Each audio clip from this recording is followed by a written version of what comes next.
Kamusta mga ka-trade ko 'to? Ngayon is, iko-continue na natin yung sine-sharing natin na mga charting tools, okay? So, hindi na tayo magpapaligoy-ligoy pa kasi, ngayon na lang uli ako nakapag-vlog 'no, naging busy talaga si kuya. So, eto na.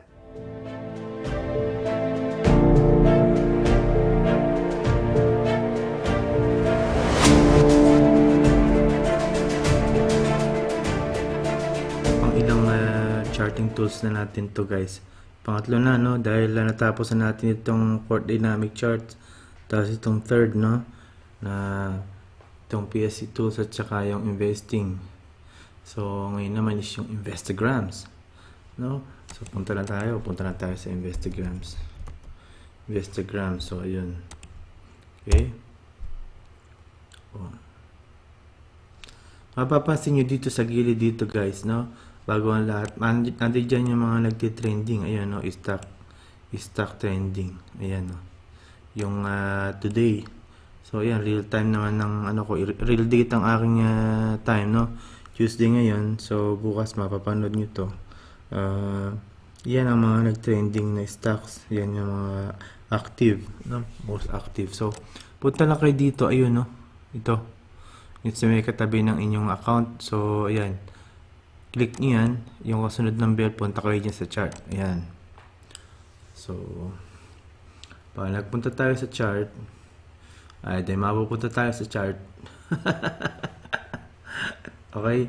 So, ayan ang chart niya. Oh, di ba? Dynamic din ang kanyang real time yan, ha? Real time yan, guys. Okay? So, ayan na yung mga chart niya, no? So, kaya naman, ang gagawin nyo dyan, alam nyo ba, itatype nyo rito. Halimbawa, i-type natin dyan yung, sige muna, i-type natin ng Wilcon, no? Wilcon. Yun. Okay? Yung, ito consistent ang taas nito eh, itong Wilcon. Ayan, makikita mo. Kagandahan itong Investograms, guys. Meron siyang mga ganyan yung parang Bloomberg, hindi ka na mag-open ng Bloomberg. So, Wilcon, tingnan mo Wilcon, okay, Bloomberg. Tingnan mo yan. Okay. Ito tingnan mo yung mga last price change, previews, open, volume.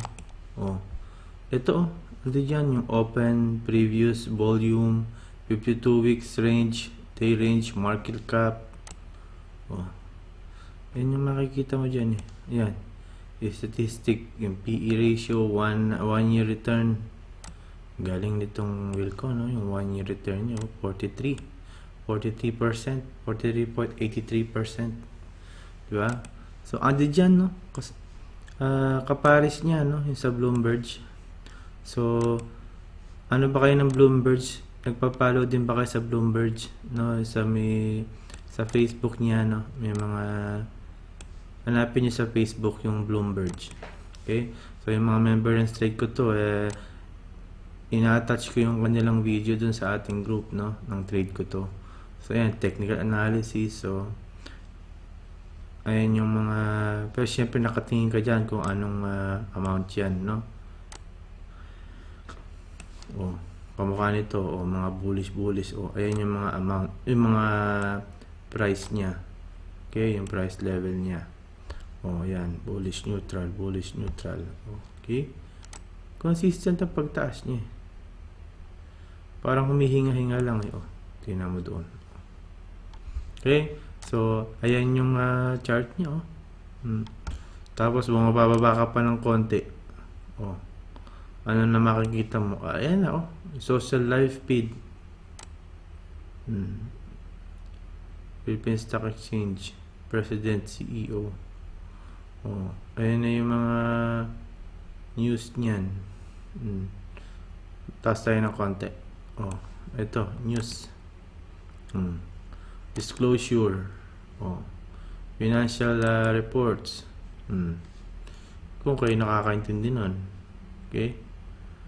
Oh, tayo ngayon ang inaano natin is ang inaaral natin is yung dynamic tools, no? Para tayo hindi tayo marami tayong resources, lalo na kung wala ka pang online broker. Wala ka pang online broker sa account na para ka maka-access ng charting tools at makapag-aral ka mag-technical analysis, 'di ba? So, eto yung sign niya ng full screen. Oh, makakuha mo na dyan. Oh, full screen. Okay? So, pwede ka rin, magsisave ka rin. Isisave mo yan. Halimbawa, ang gawin natin dyan is yung kunin natin is yung yung parabolic SAR. Yan. Di ba? Tapos, kunin natin yung Bollinger Bands. Tapos, kunin mo yung MACD. Yan. O, diba? Pataas, ano? So, yung pinaka 1 year niya, o. Wala po itong ano eh. Last year to eh, yung Wilcon. Since nag-IPO yan, tinan mo. Kung bumili ka pala ng IPO eh, consistent ito mataas eh. No, ayan no, yung kanyang 1 week chart. So, punta tayo sa kanyang 1 day. Tingnan natin yung kanyang 200 MA. No? Punta ka sa moving average. Ayun. Oh, tapos gawin, palitan mo yan ng 200. Yan. 200. Palitan natin ng color to, gawin natin orange.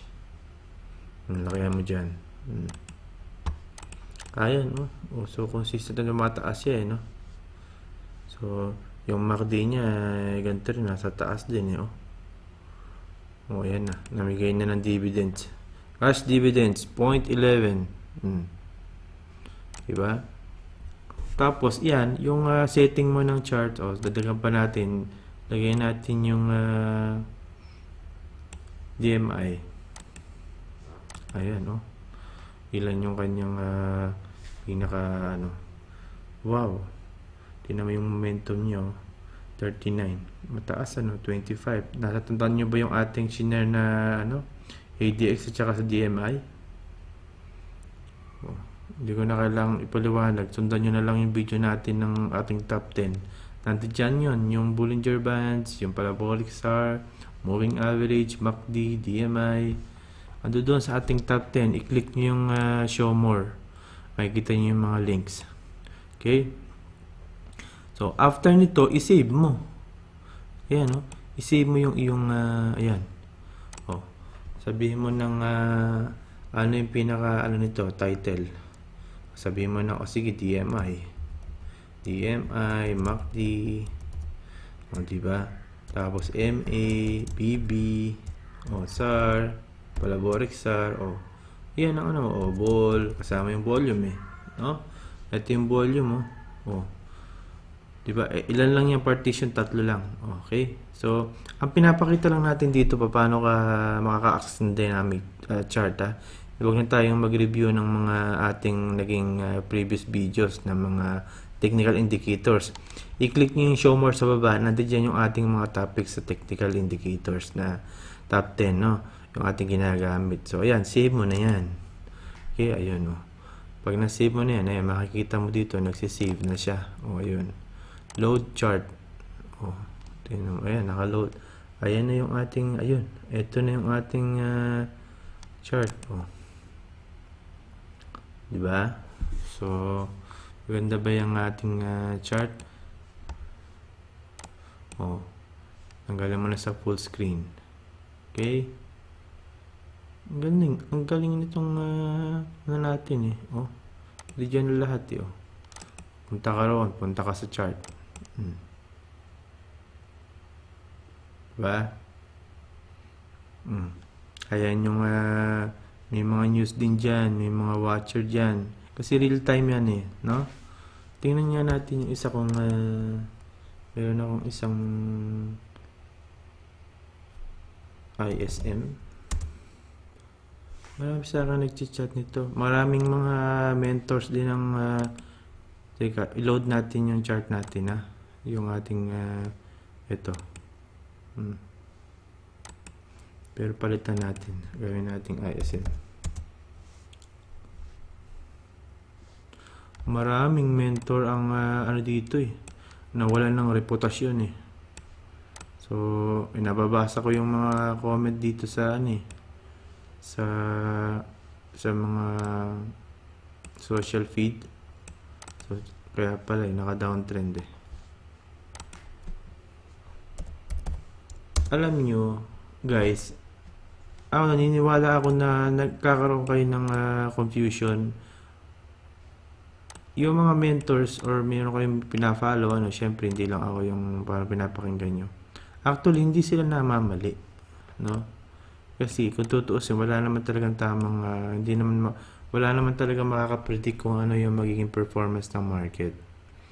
At least makikita mo on the spot na siguro hindi nyo lang nakita na nag-update sila na ito pa lang now is bababa pa rin. Tapos siguro sinabi niya sa kanyang message na magbubulis na to bukas. Pero tingnan niyo yung resistance. Pag hindi na break yung resistance, hindi siya magbubulis, magda-down pa rin siya. Di ba? So kaya sinasabi nila yung for quick trading or for quick trader, quick for mid and long position, di ba? So nasaan kayo doon? So malilito na kayo doon. Di ba? So tamang kaalaman lang talaga yon. So, tamang-tama lang. Pero, pagka kasi naka-down ang market, PSEI, pag naka-down yan, kahit anong analysis ang gawin mo parang kakainin ng pera mo ng market Kakainin pa rin ng market yung pera mo. Pera natin, sige, pati pera ko, kakainin pa rin ng market. So, pero, pagka ang market naman is tumataas, okay? Kakaroon ng tumataas yung market. Ayan, ito tumataas. Kakaroon ng bullish, no? From here, tumataas na ganon. Kahit mali naman ang iyong analysis na ginawa, may potential na magkakaroon ka pa rin ng gain. Dahil yung market is pataas. So, baligtarin mo lang yung ganong nangyayari. So, pagka ang market is naman is bearish, kahit tama ang iyong technical analysis, no, magkakaroon ka ng hindi tatama yung magkakaroon ka ng loss kasi kakainin talaga ng market yung pera mo. Stock market nga yan no. So sino bang dapat mag-gain diyan? Okay, so tingnan nga natin yung isang tingnan ko nga yung CHP. May stock ako niyan CHP. Na-break na naman itong ating moving average 200. Okay. So, yan. Paano natin babasahin yan? Sana bukas yan na yun, tumaas doon. Pag yan tumaas doon, magdidire-diretso na yan. Nag-change na yan ng trend. Okay? Kasi iti-treat natin itong moving average 200 na siya yung pinaka-resistance. Kasi may nakita ako dito dating kaya nag-bet ako dyan. May nakita ako signal dyan. Ayan, no? Ayan, sinasabi ko sa inyo, guys, na nakita kong signal dyan. Ayan, pababa. Ano sinasabi dyan? Yung pataas. Ayan, ano to? Nalagyan ko pa ba ng araw yan? Kita-kita naman.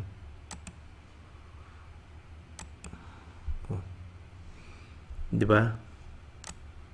Ayan yung MACD mo, pataas. Papunta na roon di ang laki ng ipapanik nito. So pumosisyon na kayo dyan. Nakita nyo na ito pataas din to, lalo pa napuntahin doon. Ayan no, over ano yan, overbought, oversold. Dito pala sa taas yung overbought. Ayan, oversold na siya. So, pagka nasa baba ng 30, diba? Masyado nang oversold. Yan, yung mga nagsisell, masyado nang nagsisell. Yun, no? Nasa baba ng masyado. Oversold. So, kung nasa taas naman mag-overbought yan So, pero dito sa RSI kasi, pagka yan lumampas sa 70, doon lumilipad. Diba? Tandaan nyo yung, punta kayo sa RSI, yung ating topic sa RSI. Click nyo dyan sa show more sa baba. Okay, tas punta ka ngayon dito sa sa stochastic. Hindi naman nakikita sa stochastic yung overbought tsaka oversold Ang nakikita sa stochastic, i-open nyo yung ating stochastic dyan. Ano nakikita? Yung strength. Pagka nandito ang stochastic, ayan, mataas ang strength. Strong ang bearish signals. Pagka naman nandito, pumapaibabaw na ganon, strong ang bullish signal. Yan ang gamit ng stochastic.